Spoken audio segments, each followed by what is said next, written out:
हे guys, मैं हूं Preeti. Welcome back to my channel. Guys, आज हम बात करने वाले हैं 2013 में रिलीज हुई एक ऐसी मूवी के बारे में जिसे the most inventive supernatural thriller कहा जाता है। ये एक स्पेनिश लैंग्वेज वेनेजुलियन मूवी है और इसे डायरेक्ट किया है एलेहांड्रो हिडाल्गो ने। IMDb रेटिंग है 6.8 आउट ऑफ 10 और इस मूवी की एक साउथ कोरियन रीमेक भी बन चुकी है जिसका नाम है the house of the disappeared. ये एक हॉरर मूवी है भी और नहीं भी। इस मूवी में 3 टाइमलाइंस पैरेलली चलती है and when they overlap things get really confusing. लेकिन मैं इस मूवी को लीनियर वे में ही डिस्क्राइब करने वाली हूँ, तो हम पहले कैरेक्टर्स को थोड़ा बहुत जान लेते हैं। This is Dulcie, the central character. ये कहानी इसी के चारों ओर घूमती है। ये है उनका बड़ा बेटा लियो और ये है छोटा बेटा रॉड्रिगो। ये है जुआन रोज, उनका पति। ये साल है 1981। देखने से तो ये फैमिली बाकी फैमिली की तरह ही बिल्कुल एक नॉर्मल फैमिली लगता है, माँ बाप और दोनों प्यारे बच्चे। लेकिन लियो अपने माँ के कुछ ज्यादा ही करीब है, जैसे रॉड्रिगो अपने पिता के। डाल्सी लियो को एक पर्ल भी गिफ्ट करती है जिसे वो हमेशा अपने पास रखता है। दोनों भाइयों के बीच बॉन्डिंग भी काफी अच्छी है। एक दिन दोनों भाई बाहर जाते हैं खेलने। इनकी खुद की एक ग्रुप है और इस ग्रुप में साराई नाम की एक लड़की है जिसे रॉड्रिगो पसंद करता है और शायद वो लड़की भी उसे पसंद करती है। Childhood crush. हम देखते हैं रॉड्रिगो उसे एक पर्ल गिफ्ट करता है, बिल्कुल वैसा ही जैसा लियो के पास था। अभी रॉड्रिगो को ये पर्ल कहाँ से मिला ये काफी इम्पोर्टेंट है और इसके पीछे एक स्टोरी भी है जो हम बाद में जानेंगे। लियो को जब पता चलता है इसके बारे में तो उसे काफी जेलस फील होने लगता है। वो तो सीनियर है, उसे पहले गर्लफ्रेंड मिलना चाहिए था, लेकिन उससे पहले ही उसके भाई को गर्लफ्रेंड मिल चुका है। ये तो नाइंसाफी है। लियो इसके बारे में अपने बेस्ट फ्रेंड से भी बात करता है और वो लोग एक स्पेशल काइंड ऑफ हैंडशेक भी डिवाइस करते हैं जो सिर्फ इन लोगों को ही आता था और किसी को नहीं। इसी रात हमें पता चलता है ये हैप्पी फैमिली असल में सिर्फ एक दिखावा है। डाल्सी और जुआन के बीच बहुत डिस्टेंस है और उनका मैरिड लाइफ भी काफी डिस्टर्ब्ड है। हम देखते हैं डाल्सी बेड के नीचे से एक सीक्रेट बॉक्स निकालती है। उसमें एक चिट्ठी थी जिससे हमें पता चलता है डाल्सी किसी और से प्यार करती थी और लियो उसी प्यार की निशानी है।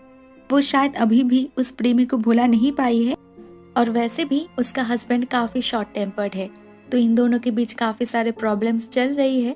लेकिन अभी तक जुआन को लियो के बारे में कुछ भी नहीं पता। वो उसे अभी तक अपना बेटा ही मानता है। इस रात इन दोनों के बीच फिर से एक बार झगड़ा होता है। जुआन गुस्से में घर से निकल जाते हैं और डाल्सी भी दरवाजा लॉक करके बैठ जाती है। उधर लियो और रॉड्रिगो अपने अपने कमरे में हैं। इस रात इस घर में ऐसा कुछ होता है, समथिंग सुपरनैचुरल, जिससे इन लोगों को ये लगने लगता है कि शायद ये घर हॉन्टेड है। डाल्सी जब कमरे में बैठी थी तो कोई दरवाजे पर दस्तक देता है। डाल्सी को लगता है कि शायद लियो मजाक कर रहा है, तो वो गुस्से से उसे जाने के लिए कहती है। थोड़ी देर बाद फिर से कोई नॉक करता है, लेकिन इस बार जब डाल्सी चेक करने जाती है तो उसे वहां पर कोई भी नहीं दिखाई देता। जैसे ही डाल्सी दरवाजा बंद करने जाती है तो उसे बाहर से कोई धक्का देता है और वो गिर जाती है। बाहर जो भी था वो काफी एज्ड है, उनके हाथ से पता चलता है और वो अभी सिक्योरिटी चेन को खोलने की कोशिश कर रहा है। लेकिन जैसे ही डाल्सी एक सीजर से उसे मारने जाती है वो गायब हो जाता है। डाल्सी बहुत ही ज्यादा डरी हुई थी, लेकिन उसे अपने बच्चों को भी देखना है, तो वो जैसे ही बाहर निकलती है उसे लगता है कि शायद लियो के कमरे में कोई है, कोई उससे बात कर रहा है, तो वो तुरंत जा पहुंचती है उसी कमरे में। लेकिन वहां पर जाने पर उसे फिर से वहां पर कोई भी नहीं मिलता। उधर रॉड्रिगो अपने कमरे में सो रहा था। उसके दरवाजे पर भी कोई दस्तक देता है जिससे वो जाग जाता है। वो इतना ज्यादा डरा हुआ था कि वो चादर ओढ़ लेता है और चादर के नीचे से वो देखता है एक साया उसके तरफ आ रहा है। लियो के बाद डाल्सी जब उसके कमरे में जाती है वो देखती है रॉड्रिगो एकदम शांत होकर बैठा है, जैसे उसने कोई भूत देख लिया। इस इंसिडेंट के बाद डाल्सी पुलिस को बुलाती है क्योंकि उसे लगता है कि कल रात उनके घर में कोई चोर घुसा था। लेकिन जुआन इस बात को बिल्कुल भी इम्पोर्टेंस नहीं देते और लियो से पूछने पर वो भी कुछ नहीं कहता। बाद में डाल्सी जब लियो से बात करती है तो उसे पता चलता है कल रात लियो के कमरे में एक भूत आया था जिसने लियो को एक लेटर दिया है डाल्सी को देने के लिए, लेकिन उसे वो लेटर पढ़ने से मना किया है। डाल्सी उस लेटर को पढ़ती है। उसमें लिखा है, आगे कुछ दिनों तक दोनों बच्चों को एक साथ खेलने ना दिया जाए। और वहाँ पर यह भी लिखा है कुछ ही दिनों में जुआन लियो को मारने की कोशिश करने वाला है, तो उसे भी जुआन से दूर रखा जाए। डाल्सी इस बारे में जुआन से भी बात करती है, लेकिन उन्हें लगता है कि शायद किसी ने मजाक किया है। सिर्फ इस कारण की वजह से दोनों भाई को एक दूसरे से दूर रखना उचित नहीं होगा। तो डाल्सी भी इस टॉपिक को यहाँ पर ही ड्रॉप कर देती है। लेकिन अगर डाल्सी उस बात को सीरियसली लेती तो शायद अच्छा होता, क्योंकि कुछ ही दिनों में एक बेसबॉल मैच के दौरान लियो रॉड्रिगो को मार डालता है, लेकिन उसने जानबूझकर कुछ नहीं किया। It was completely an accident. Dulcie was shocked and devastated. वो अपने छोटे बेटे को खो चुकी है और वो कुछ भी नहीं कर पाई। लेकिन अगर वो उस चिट्ठी को इम्पोर्टेंस देती तो शायद आज उसे ये दिन देखना नहीं पड़ता।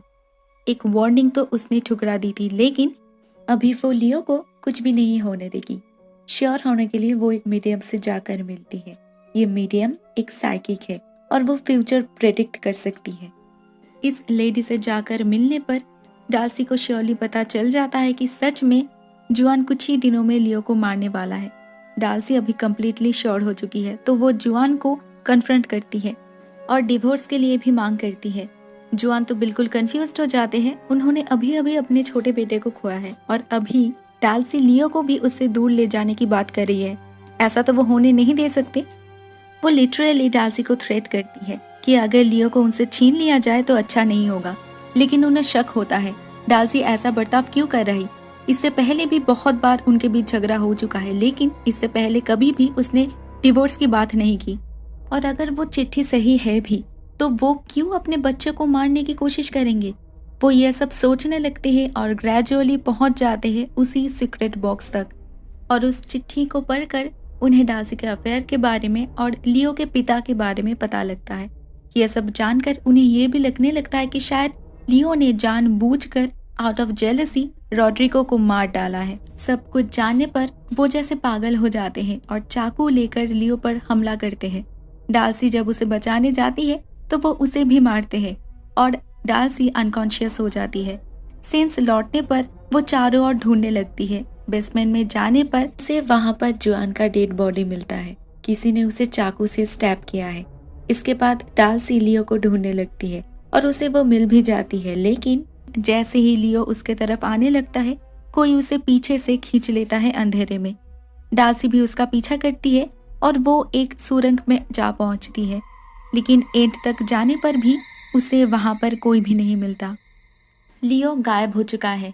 इन्वेस्टिगेशन शुरू होता है और पुलिस को लगता है जुआन का खून डाल्सी ने ही की है, क्योंकि उस चाकू से उसी की उंगलियों के निशान मिली है। डाल्सी बार बार बोल रही थी कि उसने एक बार के लिए भी उस चाकू को नहीं छुआ था, लेकिन कोई भी उसके बातों पर बिलीव नहीं करता। तो अल्टीमेटली उसे 30 साल की सजा सुनाई जाती है। 30 साल बाद उसे रिलीज तो की जाती है, लेकिन अभी से उसे उसी घर में बंदी रहना होगा, हाउस अरेस्ट। और ये साल है 2011। वो फिर से लौट आती है उसी घर में और फिर से उसके साथ अजीब हादसे होना शुरू होता है। फिर से उनके दरवाजे पर कोई दस्तक देता है और आईने में बहुत सारे 11 लिखा हुआ था और अभी उसे एक ओल्ड मैन भी हॉन्ट कर रहा था। वो फिर से पुलिस को बुलाती है, लेकिन पुलिस को वहाँ पे कुछ भी नहीं मिलता, बल्कि पुलिस को तो ये लगने लगता है कि ये ओल्ड लेडी पागल हो चुकी है और इन्हें ट्रीटमेंट की सख्त ज़रूरत है। डाल्सी बहुत डर जाती है और उससे भी ज़्यादा वो फ्रस्ट्रेटेड हो चुकी है। अभी तक उसे ये पता नहीं चला कि किसने जुआन को मारा था और लियो कहाँ गया। वो अभी भी उन पहेलियों को सुलझाने में बिजी है। उसके ऊपर फिर से ये सब, तो वो सुसाइड करने की सोचती है। वो अटेम्प्ट भी लेती है, लेकिन तभी उसे मदद मिलता है एक प्रीस्ट से।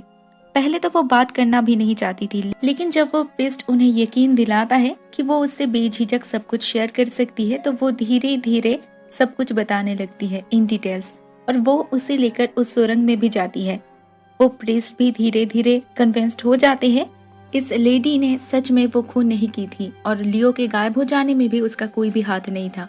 तो वो अपने तरफ से रिसर्च शुरू करता है और ग्रेजुअली उसे इस घर के बारे में बहुत कुछ पता चलने लगता है। ये घर बहुत सालों पहले बनाया गया था और जिसने इस घर को बनाया था वो अचानक एक दिन गायब हो गए। इसके बाद इस घर में जितने भी फैमिलीज रहने आए वो सभी गायब होने लगे। वो समझ गए थे इस घर में कोई ना कोई स्पेल काम कर रहा है, लेकिन उन 11 का क्या मतलब है? वो यही सोच रहे थे, तभी उनका नजर जाता है कैलेंडर के ऊपर। वो देखते हैं आज का तारीख है 11 नवंबर 2011 और अभी टाइम हुआ है 11:11 एंड 11 सेकेंड। वो समझ जाते हैं वो 11 टाइम और डेट की तरफ इशारा कर रहा है। ये घर एक सर्टेन टाइम पर टाइम पोर्टल बन जाता है, जिससे इस घर के रेसिडेंट्स किसी और टाइमलाइन में पहुंच जाते हैं। दोस्तों, यहाँ पर हम इस कहानी के टाइमलाइंस को डिफर कर लेंगे। इस कहानी में मेनली 3 टाइमलाइंस है। पहला रॉड्रिगो की मृत्यु से पहले, दूसरा रॉड्रिगो की मृत्यु के बाद एंड तीसरा 2011, मतलब जब हम ओल्ड डाल्सी को देखेंगे। वो प्रीस्ट ये तो समझ जाता है कि इस घर में टाइम ट्रैवल किया जा सकता है और लियो भी ऐसा ही किसी टाइमलाइन में फंसा हुआ है, तो डाल्सी टाइम ट्रैवल करके उसे ढूंढ सकती है। वो अपने रिसर्च के बारे में डाल्सी से भी शेयर करती है और डाल्सी टाइम ट्रैवल करने के लिए राजी हो जाती है, क्योंकि उसे हर हालत में लियो को सेव करना है। उस रात 11:11 और 11 सेकेंड पर यह घर टाइम ट्रैवल करके पहुंच जाता है फर्स्ट टाइमलाइन में, उसी दिन जब डाल्सी और जुआन के बीच झगड़ा हो रहा था। हमें पता चलता है उस दिन डाल्सी के दरवाजे पर नॉक ओल्डर डाल्सी नहीं की थी, और वो भूत जिसने लियो को वो पर्ची दी थी, वार्निंग लेटर, वो भी ओल्डर डाल्सी ही थी। लेकिन रॉड्रिगो के कमरे में ओल्डर डाल्सी नहीं गई थी। उसके कमरे में गया था सेकेंड टाइमलाइन से आया हुआ लियो। उसे तो पता भी नहीं था कि वो टाइम ट्रैवल कर रहा है और पहुंच गया है पास्ट में। वो तो गलती से यहाँ पर आ गया था। तो जब वो कमरे में चादर के नीचे रॉड्रिगो को देखता है तो उसे शॉक लगता है, क्योंकि उसके टाइमलाइन में, मतलब सेकेंड टाइमलाइन में, ऑलरेडी रॉड्रिगो मर चुका है। अपने भाई को इतने दिनों बाद देखकर वो इमोशनल हो जाता है, क्योंकि हो ना हो उसी के वजह से आज रॉड्रिगो इस दुनिया में नहीं है।